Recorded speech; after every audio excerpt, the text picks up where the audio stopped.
Proceed no farther, mortal. You are not one of our kind, and the seat of Sir Sagrel will never be occupied by one so mundane. Hallam the White prepares the contest, and he must not be interrupted at this our time of greatest need. No doubt you speak of Illuvia. Impetuous fool. I told her to avoid your settlement, to avoid Odaroth altogether. She never listened to my warnings. I will chastise her appropriately upon her return. It is a loss, yes, but not the first unexpected event in this telling. What happened?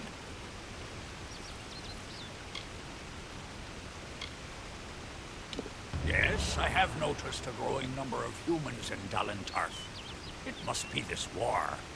I can't say I understand it. Oh, yes, your kind usually expects some form of trophy for good deeds. A bauble or prize? Perhaps another time. If you would be so kind as to deliver this message. We mean the people of Gorhart no ill will. They have nothing to fear from us. Goodbye.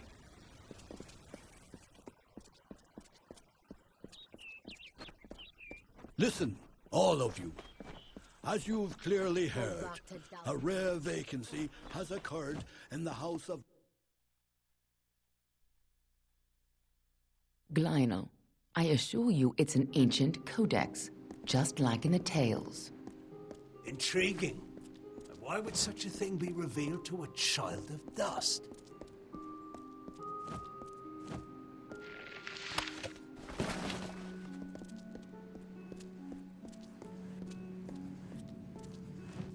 And here I was beginning to think that you'd never show up. This is Glynel, Lore Master of the House of Ballads. Give the codex over to him, and he may have your answers. Lore Master Glynel has devoted centuries to the study of lore and ancient Fae stories. The codex he found isn't just any lore stone.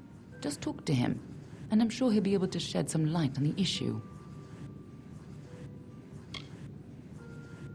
I'm a woman of many talents, and we're all taught that we must use our talents for the greatest good, right?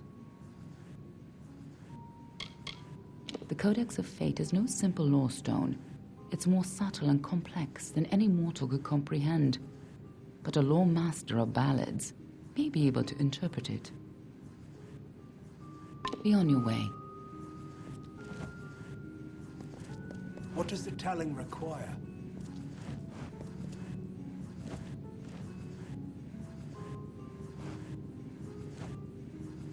You must be Lady Shir's friend.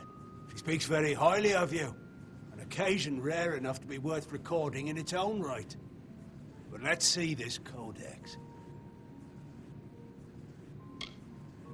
The fabled Codex of Destiny. When the Fate Weavers formed their order, our High King gave his own wisdom to assist them. To have such knowledge in your hands is a tremendous gift. But why did it reveal itself to you?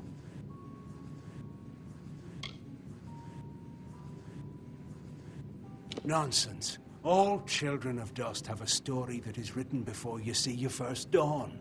Now, I can only make out some parts, but this is odd. The Codex speaks of an exception, a void, an end to the endless. This is simply too much. The High King would never pawn such absurdity off as wisdom. I'm sure you think it is. I fear you must have been taken in by a forgery. A perfectly created one, perhaps, but a forgery nonetheless. But this codex speaks of impossible things, changes to fate, death of the immortals, and other heresies. To ascribe these lies to the High King would be... I'm sorry, but I must ask you to take it away. I will have no part in these lies. Is there a meaning to it? Only its author could tell you. Do not bother me with such foolishness again.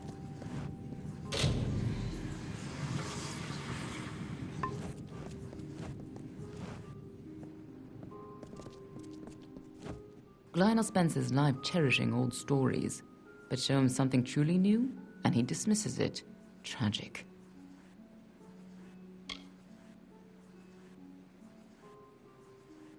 First of all, we ignore this fool. Most Fae aren't comfortable with change, and you are certainly something new. I'm afraid that only one person will really be able to help us with the Codex, the High King himself. It will be difficult. His court is in the city of Issa. Very few mortals are permitted in its gardens. I do know one individual who can grant you permission to enter, but you'll have to meet him alone. Nerulem is a private person, and he carries a grudge against me. Although perhaps person isn't the right word for him, nor is him. You'll find him in southeast Dalentarth, at Caer Nerulem. Just head towards the giant tree, and, well, you'll see. You'll have to meet him on your own. I'd accompany you, but Nerulem and I have our disagreements. Good luck with Nerulem, and ignore anything he says about me.